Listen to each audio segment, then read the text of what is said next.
Deep Crates here for the Crate Show with the special Easter episode with my new friend Garry. Garry sells records and he's mad cool. We're gonna check him out at his house selling some records this past weekend. Happy Easter, everybody. Hop, hip, hop, hip, hop. Deep Crates, the Crate Show. Check it out. Yeah. StrangeGibberish.net. Cinco de Mayo, almost a month away, coming up. It's gonna be crazy.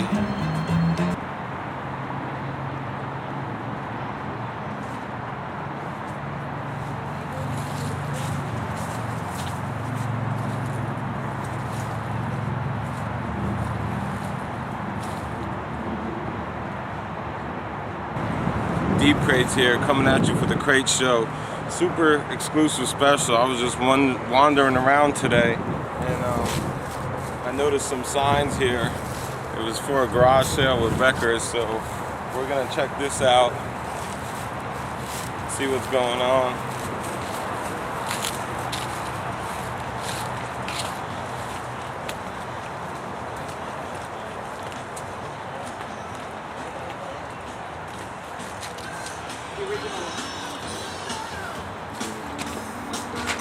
Deep Crates here with the Super Special. When did you get your card?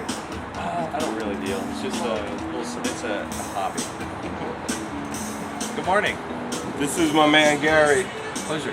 Met Garry actually on Craigslist, which I never ever go on, but last year, one day I just happened to go on. It said record sale, truckload of vinyl.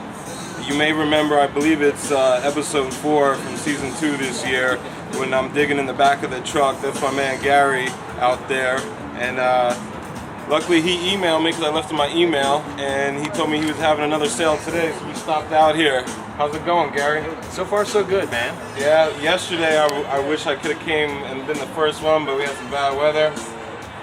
Yeah, that's there's something about rain that you don't want to get the records wet. People don't like that. No, definitely not. How was your turnout yesterday?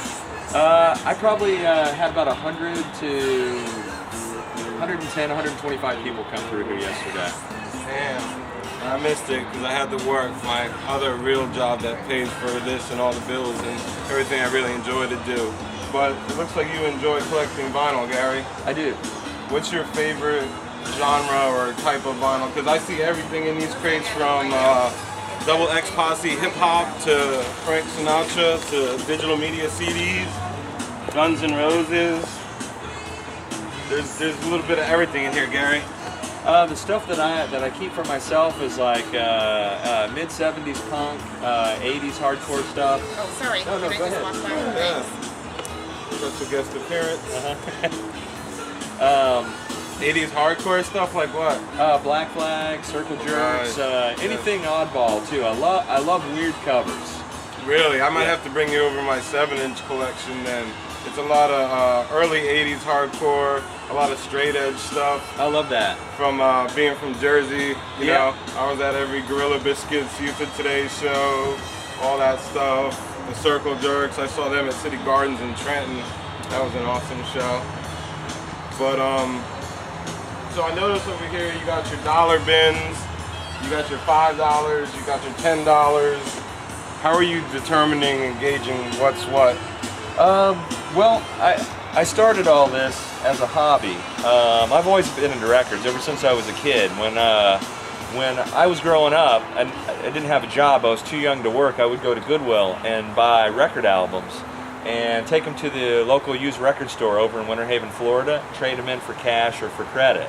And that's how the whole thing started. And then it just kind of mushroomed from there as I got older.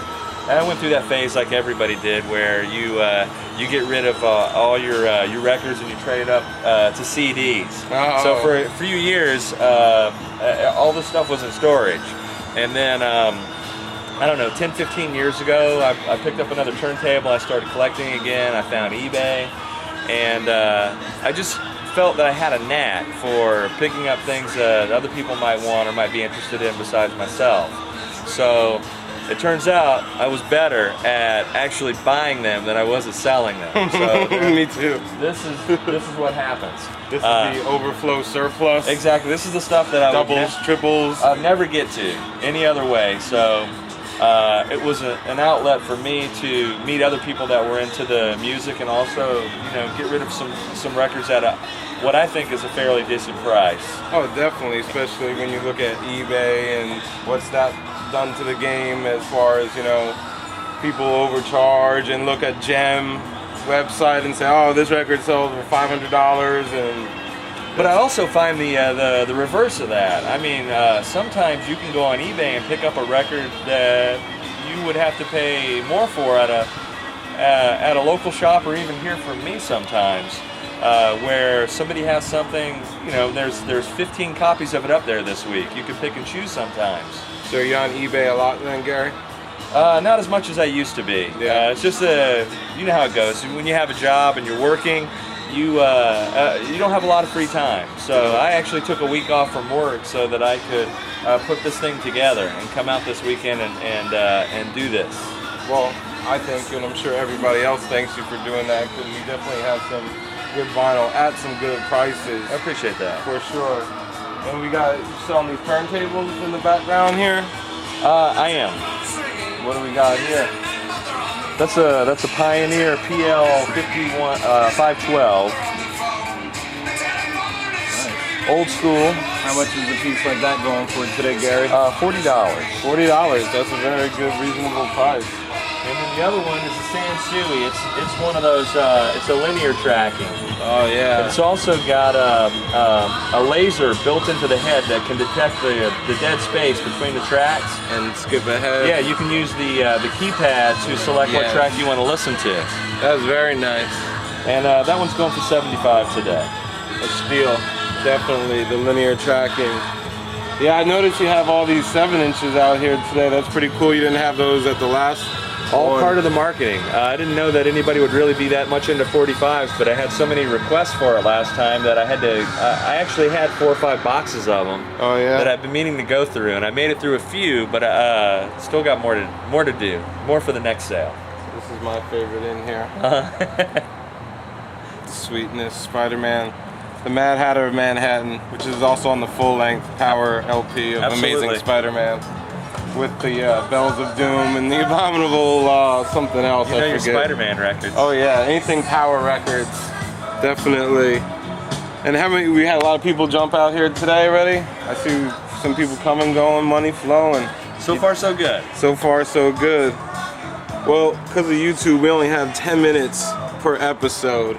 So we're gonna have to cut this short, but I want to thank you, Gary, for your time, and definitely for the records. Always great digging with Gary. And how often do you do this? Every 3 months. Every 3 months. Come on. What more can you ask for? In the back of a truck, in the yard, wherever we can do it, we'll be there digging, getting dusty and dirty. This is Deep Crates for the Crate Show with Gary, and we're out of here. This is Ed, the happy guy in the store. When I'm not here enjoying myself, I'm watching the Crate Show on YouTube, and I always forget that name. I wonder if drinking has anything to do with it. TheStrangeGibberish.com. I watched